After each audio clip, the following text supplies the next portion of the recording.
Welcome back to the second part of this chapter. Mughals में अकबर के बाद फिर आता है नाम Jahangir.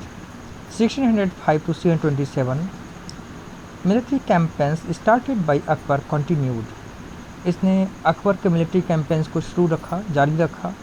The Sisodia ruler of Mewar Amar Singh accepted Mughal service, और महाराणा प्रताप के बेटे अमर सिंह ने, जो कि सिसोदिया वंश के थे, उन्होंने क्या किया, मुगलों की दास्ता को, उनके सेवाओं को स्वीकार कर लिया। इस महाराणा प्रताप ने जंगल में सूखी रोटियां खाई, घास की रोटियां खाई, बच्चों के साथ कष्ट उठाए, लेकिन झुके नहीं। बट उनके बाद उनके बेटे अमर सिंह ने मुगलों के आगे सरेंडर कर दिया। Less successful campaigns against the Sikhs and the Ahoms and Ahmednagar followed, और फिर अहमदनगर, सिख और अहोम के खिलाफ जो इसके कैंपेन थे बहुत ज़्यादा सफल नहीं हुए। Prince Khurram the future emperor Shah Jahan rebelled in the last years of his reign, और जब ये बूढ़ा हुआ तो इसके बेटे शाहजहां ने इसके खिलाफ बगावत कर दी। The efforts of Noor Jahangir's wife to marginalise him were unsuccessful. Jahangir की पत्नी नूर जहां ने बहुत कोशिश की कि इनको मार्जिनलाइज किया जाए, अलग कर दिया जाए, लेकिन वो किसी तरीके से सफल नहीं हो पाए।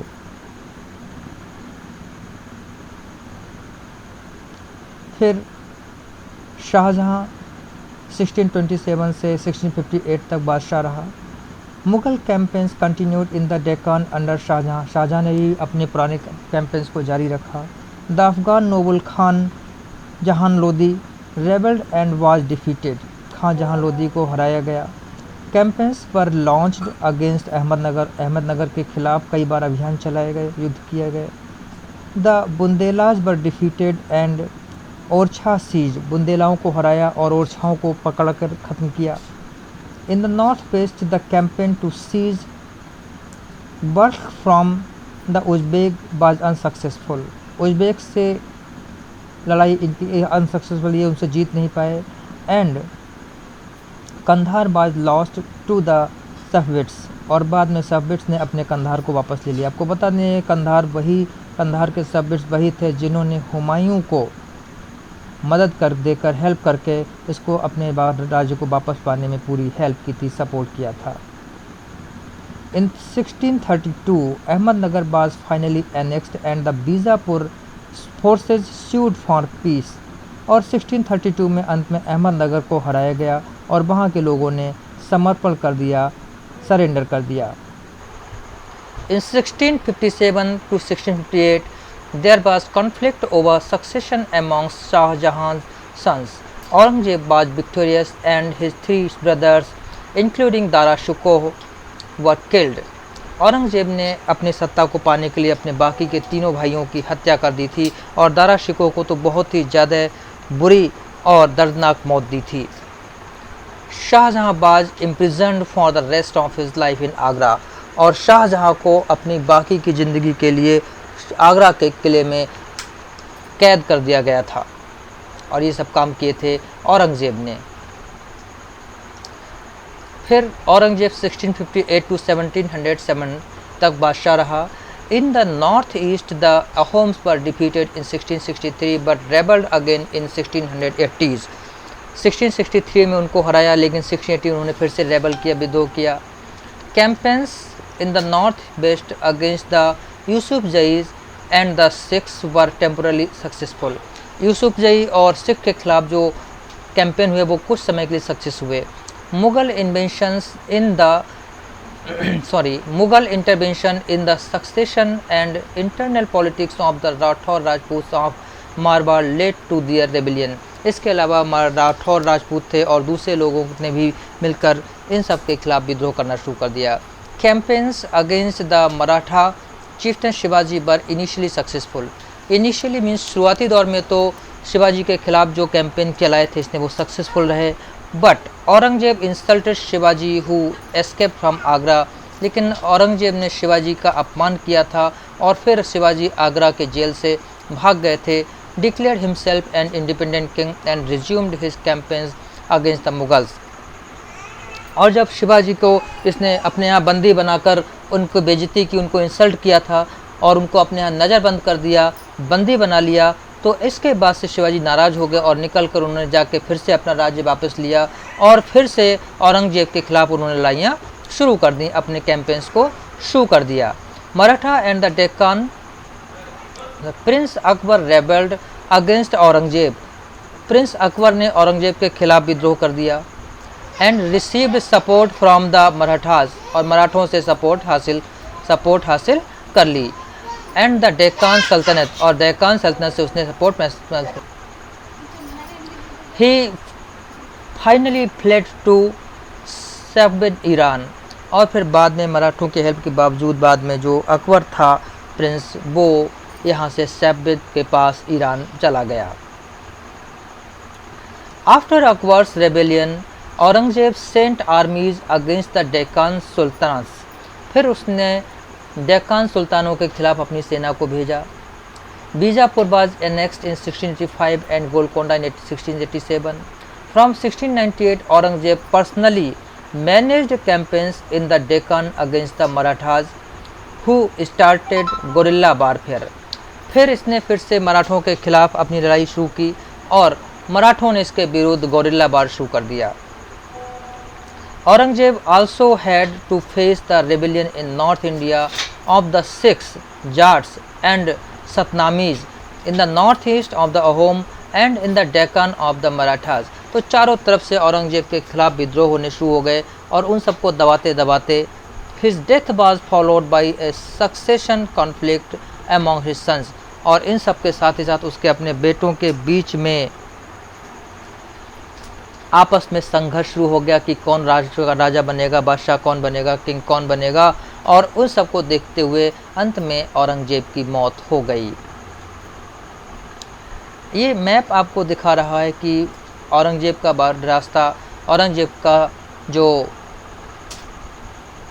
राज्य था, एम्पायर था, वो कहाँ कहाँ तक फैला हुआ था।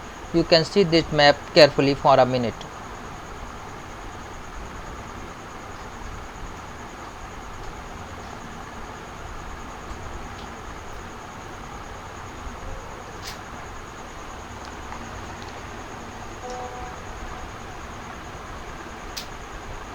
Now Mughal traditions of succession, मुग़लों की सक्सेशन की यानी उत्तराधिकार की परंपरा क्या थी।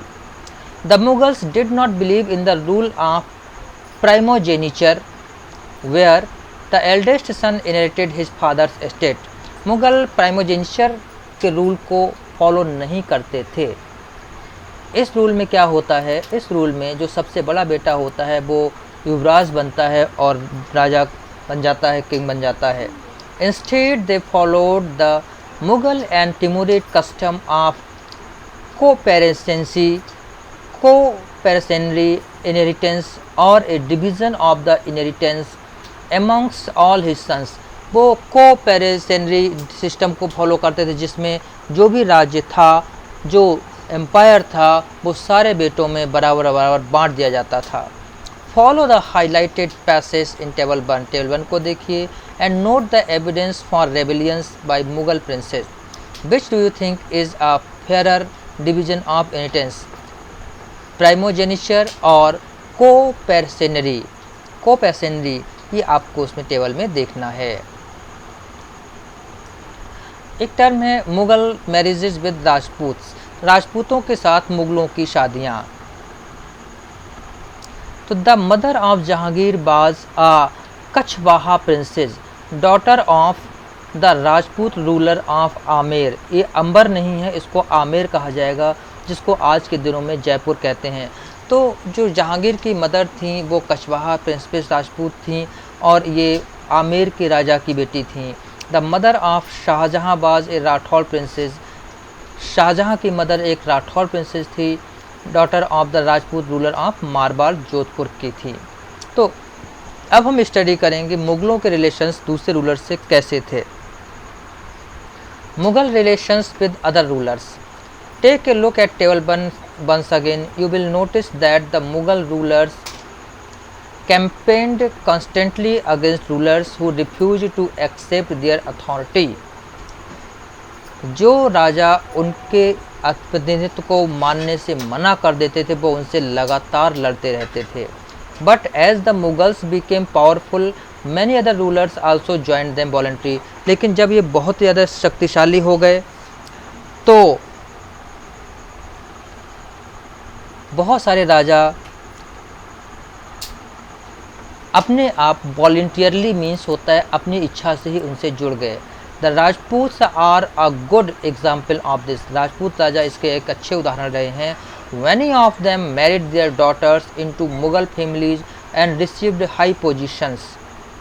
बहुत से राजाओं ने अपनी बेटियों की शादी मुगलों से कर दी और दरबार में अच्छी पोजीशन ले ली। But many resisted as well. लेकिन बहुतों ने इसका विरोध भी किया। और ये जो इन्होंने लाइन दी है, many of them married their daughters to families, इसके लिए my dear children, if you want to know the true history you must read the history books written by so many authors. If you continue study of history you will know more about that. The Sisodia Rajputs of Marwar refuse to accept Mughal authority for a long time. Sisodia राजपूतों जिनमें महाराणा प्रताप सिंह का नाम आता है, उन्होंने इनका जीतते जी मरते दम तक इनका विरोध किया। Once defeated however they were honourably treated by Mughals. एक बार जब ये हार जाते थे तो उनके साथ मुगल अच्छा व्यवहार करते थे, सम्मानजनक व्यवहार करते थे। गिवन देयर लैंड्स, उनका लैंड्स, उनका वतन, उनके जागीर, उनका राज्य उनको वापस कर देते थे एज असाइनमेंट्स, वतन जागीर के रूप में। The careful balance between defeating but not humiliating their opponents enabled the Mughals to extend their influence over many kings and chieftains। ये अपने दुश्मनों को, खासतौर राजपूतों को हराते थे और हराने के बाद उनको ह्यूमिलिएट नहीं करते थे, उनकी बेइज्जती नहीं करते थे और उनका राज्य वापस करके उनसे समझौता कर लेते थे कि आप हमारे प्रति वफादार रहेंगे। इस चीज़ से बहुत सारे राजा जो हैं वो इनके साथ में मिल गए। But it was difficult to keep this balance all time. लेकिन हमेशा आप ये बैलेंस नहीं बनाए रख सकते क्योंकि हर व्यक्ति एक जैसा नहीं होता है। जैसे कि महाराणा प्रताप और महाराणा सांगा जैसे लोग। Look at table 1 again, note that Aurangzeb insulted Shivaji when he came to accept Mughal authority. इसका एक उदाहरण ये है कि जो मुगलों ने शुरुआत में किया था सम्मान बनाए रखा, औरंगजेब ने बिल्कुल उल्टा किया। औरंगज़ेब ने शिवाजी महाराज के साथ में गद्दारी करके, उनकी बेइज्जती करके, उनको इंसल्ट करके, उनको अपने यहाँ नज़रबंद करके, कैद करके उनको भड़का, उनको इतना नाराज़ कर दिया कि शिवाजी अपने आपको वहाँ से किस तरीके से आज़ाद कराकर वापस चले गए और फिर उन्होंने जीते जी औरंगज़ेब को चैन से नहीं रहने दिया। तो ये दोनों ही पक्षों पर डिपेंड करता है कि कितना ज़्यादा जो है वो एक दूसरे को बना कर रखते हैं, बैलेंस कर सकते हैं।